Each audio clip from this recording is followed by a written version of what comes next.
right? I hope so. You hope so. Yeah, I hope so. Welcome back to GameSpot's coverage of E3 2014. We are live right here at the Samsung booth. It's ticking along. We've got a bunch of games we've already shown. We've got a bunch more to show today. Arthur, Telltale. Traveler's Tales, yeah. Traveler's Tales, sorry. Judging by your T-shirt, I wonder what type of video game we're going to see now. Why is Batman on the moon? Lego Batman 3 Beyond Gotham. So it's the next iteration of the Lego Batman franchise. Batman is on the moon because you know we've been to Gotham. We've been all around there in Lego Batman 1 and 2, and we wanted to go somewhere new and exciting. So where better to go than space? I remember at the end of Lego Batman 2, there was a heavy allusion to the idea of a third game. You guys are coming out. You're coming out on, it seems like, every platform under the sun. For folks who might not have played those previous two games, or maybe played the first one and dropped out on the second one, what are you guys doing in the third game to sort of reinvigorate it? Because the third game is a tough one to do. Well, yeah. Well, for us, it's a really exciting one to do because we're getting to go back to a franchise we absolutely adore. So for us, we wanted to go back and. It's like a term we've got in the office. It's like a Lego revolution. It's a Lego-lution. We want everything to be new and exciting. Lego-lution? And Lego-lution. Do the levels levolute as well? Could it be Lego Levolution? They could do, yeah. But yeah, we wanted to do everything new. So what we're doing is we've got new suits, we've got new modes, new characters. You know, this is going to have like more characters than we've ever seen in a Lego Batman game. Yeah, we've got over 150 characters. Yeah. Like we've gone right through the whole DC sort of like universe looking for characters. Because you had quite a lot in the last game. We did, like there were bunches. It's like but yeah, in this one, it's all the characters. So we're going to go out to the Lantern Worlds. We're going out in the story. Obviously, Brainiac, like you say, at the end of Lego Batman 2, he rocked up and he'd identified where Green Lantern was. Yeah. So straight off the bat, we're going to give the player... Just dropping Lego Batman 2 spoilers on my stage. Yeah, sorry. What we're going to be doing is straight away we're going to be giving players access to the Lego Justice League characters. So you're going to be able to play all of your favourite characters. But as well as that, the Legion of Doom come in. Okay. And right away we're going to be going, right, you're going to get to play and mix and match these characters together against Brainiac. And then all of a sudden, with a huge twist in the story, you're off around the Lantern Worlds, and you're going to go and visit some places that have never been seen in a video game. Yeah. So for us, it's really exciting to go and explore and go around these worlds. Excellent. As a fan of the series, I've got a bunch of questions, but if you guys at home have any questions, at Danny O'Dwyer on Twitter, and make sure I'll send them to Arthur here. Can we? I want to ask you first. The open world stuff was really interesting in the last game. Yep. Same sort of setup? Is it an open sort of world for you to pick the levels as you want and find interesting stuff in it? And if so, is it bigger than last time around? Well, what we're doing is, we want Lego Batman 3 to be like the ultimate superhero game for the whole family this year. And we've gone from Lego Batman 2 with the open world Gotham, because we're going to space and because of something that happens in the story that I can't say. What we've done is we've evolved things, and we're going to give players the ability to explore the Lantern Worlds. Things that we've done. Joker's amazing, isn't he? The things that we've done before, we're trying to just go further with different things, and I think when people get to play it, they will really enjoy what we've done this time round. Will there be any open world Gotham in this one? Because part of me really wants to do a graphical side by side between this and Arkham Knight. We do actually visit Gotham in the story, but like I say, there's something that happens which is it's so awesome. I can't really sort of go any further into it without spoiling it. I don't want to drop spoilers too much. Yeah. So let's talk about what's happening here. What stage of the game is this, and what's going on? Okay, yeah. So the stuff that's been going on screen is again, because everything's new. We're going into space, so we've got a load of this kind of retro sort of like shooter stuff I grew up with as a kid. Which gives us a new way of mixing some gameplay in there. And this level as part of the story, it's like she's going to need a bigger spaceship, right? This part of the story, what we've got is the Legion of Doom have taken over the Watchtower. Batman and Robin have been called up to space with the rest of the Justice League.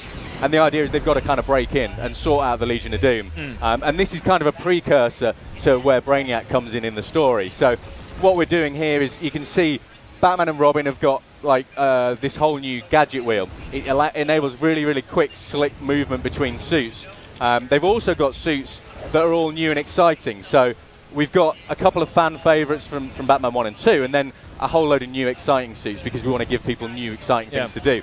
As well as that, you've got someone like Toy Wonder who, some people will be like, what is that? And it's like, well, it's a real character, but Robin can basically get Toy Wonder out and control him, and he has his own unique abilities. This is all about characterization.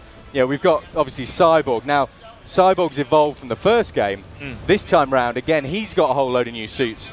Some of these suits, you've got him. What better way to hide from people than a washing machine? So, no one's going to think, well, there's a washing machine. Yeah, there's no one there. As well, he can transform into a big fig cyborg, so he can run around, he can smash stuff up. Every character is like brought to life in a whole new way from what we've done in the past. Some of the characters that we've got as well, we're not revealing too many right now, but there are characters we've got here. You can see. So we've got a couple of the big Lego figures. We've got Killer Croc. We've got Solomon Grunt. Solomon Grundy's brilliant. Killer Croc's brilliant. And as well as that, there's a couple of characters that adds. The animation on that. The guys in the office have done a fabulous job on these characters. But so as well, you can see a couple of characters there where we've got Batmite, who a lot of people might kind of quite like. Batmite. He's the ultimate Batman fanboy, right? So we've got Batmite. There's also Plastic Man. So Plastic Man here, he can obviously bend and stretch, but he can transform into some crazy stuff. So you can transform him into like a retro 80s kind of space hopper. He can bounce around and do some mad stuff. And then as well, Flash, he's faster than ever. He's got his unique moves. And you can also, we've also got Bleeze. So Bleeze is one of the Red Lanterns. And that's kind of like alluding to where we're going with this game and what we'll see. So Traveler's Tales have been working on these games for, is it over a decade maybe at this stage? Is it close to it maybe? It may well be, yeah. Well, we now live in a post-Lego the movie world where like this type of humor and what you guys have been doing for a long, long time now has a sort of a wider global appeal for people who might live outside of the sort of video games world. Yeah. Does that change the way in which you guys design these games or like try and make these characters? No, not. Do you think it'll help actually? Do you think people will want to buy? Yeah, I'd hope so. Yeah, what you got to remember is like the Lego video game franchise is hugely popular. There's over 100 million units of our games have shipped. It's amazing, and so for us, if that brings more people in, we just love to have fun and we love to make fun, and ultimately, if people pick these games up, buy them, and enjoy them, it's our job's done. We have so much fun making them. Bringing characters to life, whether it is Joker, whether it is Solomon Grundy, whether it is Batman, and getting that interplay between him and Robin and Alfred, and it's all about getting those characteristics, really sort of like getting everything that makes those characters great and throwing it on the screen with a brilliant script. The script in this one by far outweighs like 2 for me. I think it's brilliant. On that sort of note, Georgina Perez is asking, any famous voiceover actors for this game? Or yes, but I can't say.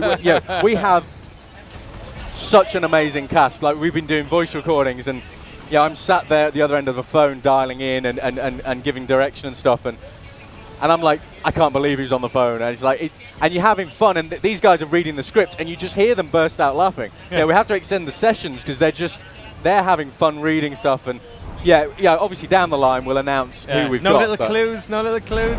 My lips are sealed. I would be in so much trouble. It just, trust me, it's an epic cast. Cool. Well, that's all I deserve for saying Telltale Games at the start of the segment, so don't worry about it. Alex Bellow's asking, will players be able to customize characters? Yeah, absolutely.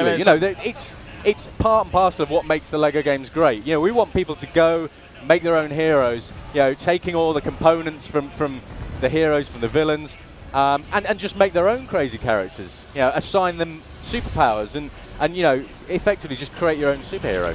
Multiplayer has also been a really amazing part of these games, being able to jump in and jump out and have fun. Are you guys staying the course on that stuff? Are you doing anything new with it? And for those who haven't done it before, just can you explain how it works? Yeah, one of the key things about Lego video games and the Lego Batman games is drop-in, drop-out co-op. 2 players playing together, being able to play a video game with your kid that's just fun and family-friendly and hugely enjoyable. So this game is going to be 2-player, drop in, drop out co-op. It's got dynamic split screen, fixed split screen, so you can pick and choose what you like. And again, all the gameplay hinges around interplay between these characters. Pick your favorite character, go and do something with them that's unique, then swap to someone else. Batman, Joker, Robin, Lex, Cheetah, Wonder Woman. There's just so many great characters in this game. Carl Duran in Dublin asks, now that Batman is in space, does that mean that there's no open world hub anymore? So how does that change the way in which you have the sort of the open world stuff you had in the last game? Well, we're going to visit iconic locations in the hub. So, you've got the Batcave, you've got the Watchtower, you've got the Hall of Justice, Hall of Doom, and as well as that, like I say, you're also going to be able to explore the Lantern worlds. So we are going to give people that same brilliant experience of doing crazy missions for the more obscure characters and races and exploring and doing stuff in your own time. We're just taking it up to a different level, giving players, again, another new experience. Alex Bedell asks, is there any plans for online features in Lego Batman 3? A massive fan of the series, he says. At the minute, what we're doing is we're exploring what we're doing moving ahead. We're really focused on delivering the best game we possibly can for everyone. Like I say, we want this to be the ultimate superhero game for the whole family this year. It's coming out on next-gen consoles as well? Absolutely, yeah. Absolutely. Has that changed the way in which you guys have made the attempt, tackled the design stuff? Because these games have always really looked great, like they've looked polished and have always ran smoothly, whatever platform they were on. Yeah, well, for us, it's basically meant that as a designer, we can throw more stuff at the screen, more characters, more Lego, bigger vistas. And that then has obviously meant that we've had to develop the engine, really concentrate on pushing the boundaries, which has meant that the current gen games, they've gone up. And if you sit them side by side, this game it's just, again, another step forward. We put so much work in. The guys in the office are brilliant, the guys and the girls, put so much work in to just push things forward. People are going to be able to have a great experience no matter what platform they play the game on. There's so many questions coming in from fans here. Paul Dozier is asking, any special minifigures for pre-ordering Lego Batman 3? There is a very special one. I can't say. However, I saw it for the first time the other day, and I was like, yep, love it. How close are you guys from launch? We're coming out fall, so there's not long, but we are really enjoying development. Some of the stuff in the game is amazing, and obviously as we go through the rest of the development, if people just follow at Lego Batman Game on social media, they'll see everything. As we come to announce stuff, they'll see the new things, the new characters, new worlds, new features, and they'll find out. There's so much stuff I want to just go and tell people. It's like, but this is the first time. This is the first hands-on. The game was only announced recently, so it's like, here's the first look. And as we go through, the stuff in this game is just amazingly brilliant. You guys seem to really have this formula down at Traveler's Tales. I even hate saying the word formula because it makes it sound formulaic, and you guys have been building on it for so long.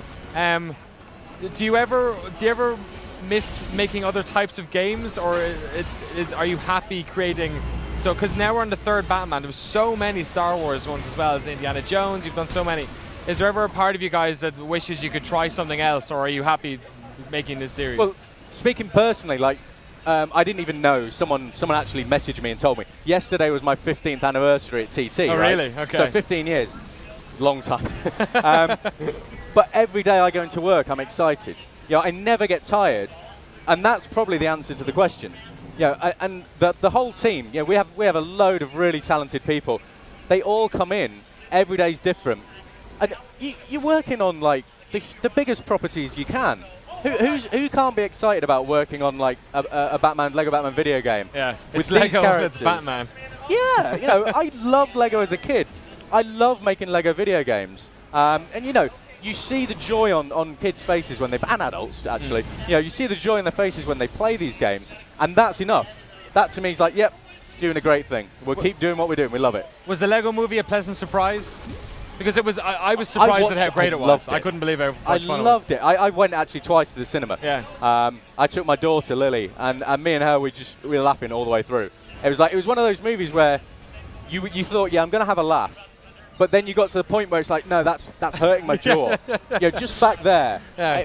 It was such a good movie. Yeah, it was wicked, and the video game was great because that was our other office in Wilmslow, the Fusion guys.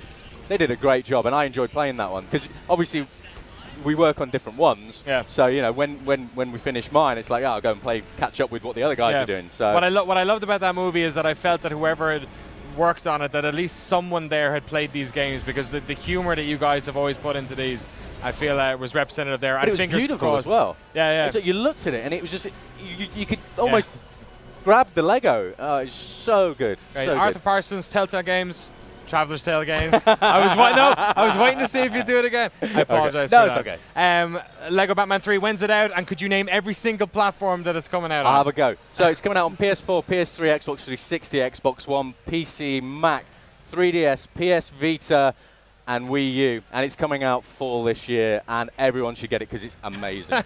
Arthur, you're a pro. Thank you very much. Cheers. Thank Hope you. you have your great E3. We're going to be back here in the GameSpot stage with the Order 1866. We're going to check in on Super Smash Bros. Brawl first.